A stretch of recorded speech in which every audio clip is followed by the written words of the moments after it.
largely by the hair and stood me up.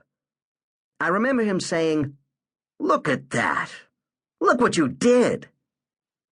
I also remember trying to follow his pointing finger, and when I finally zoomed in on what was lying in front of the car, I couldn't believe it.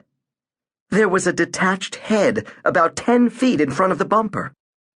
The cop sort of puppet marched me up to the horrific scene and forced my head down close to the carnage. This head was seriously injured, to be sure. It was upside down, smushed up against a tree stump. There was no body in sight. I whirled around so fast that the cop almost lost hold of me and crouched to look under Mom's car. Sure enough, an arm and a leg were sticking out from underneath the left front wheel. "Officer, sir, did I hit he is I could feel the tears welling up. My eyes burned, and the next wave of acid was coming up my throat in a hurry. "Yes, son, you ruined my brand new shoes, smashed up your car, and decapitated Mrs. Wilson's French lawn gnome. You're in some serious—" Lawn gnome? Lawn gnome? Now that I looked a bit more closely, I noticed that the head wasn't bleeding, and that the ear had cracked off with inhuman neatness. I began to laugh like an idiot, but my relief came too late to halt my barf, which came out mostly through my nose and landed on the officer's left side all over his walkie-talkie. This was even more of a crack-up. I started mumbling, "Walkie-talkie barfy. Walkie-talkie barfy," which amused me almost all the way to the police station. You would think I'd have been pretty scared by this point, but because I had drunk so much vodka so fast, I was still getting drunker by the second.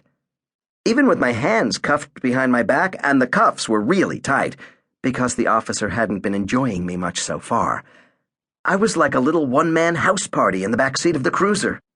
The last thing I remember was getting bored of the dispatch radio and shouting, "Change the station! Get me some rock!"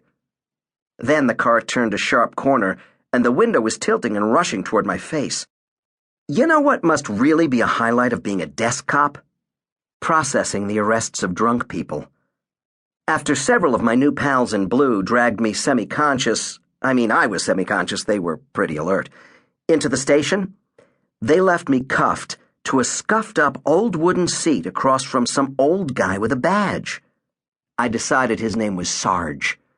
He had that fingerprinting pad thing and a bunch of questions for me, and didn't waste any time easing into things. Right thumb. I stared at the weaving, bobbing blurs that had replaced my hands, trying to figure out which was which. "I can't find the right one, they're too bloody." Sure enough, they were, because I had a cut over my left eye, which must have been hidden from view beneath my adorable mop of hair. Sarge apparently saw the blood, but not the source, because he sighed one of those big annoyed sighs that public servants make when they are forced to do actual work, reached into his desk, and pulled out a pack of wet wipes.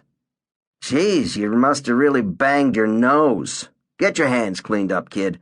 I'll be back in a minute. By the way, genius, your right hand is the one that ain't chained to the desk." He walked away to get a cup of coffee or whatever. I got my hands clean, then reached my free hand up to wipe the hair out of my eyes, which got it all gory again.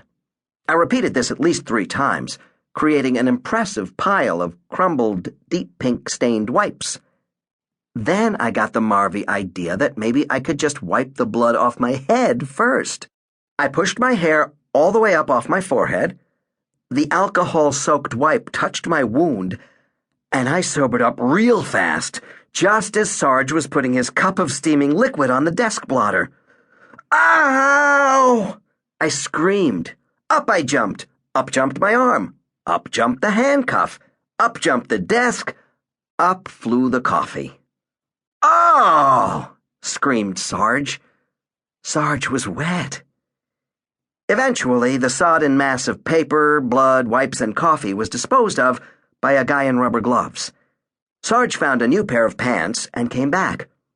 He took a really long look at my forehead, the mixture of blood, snot, and tears that was flowing freely across my facial features, and the moist, abstract painting that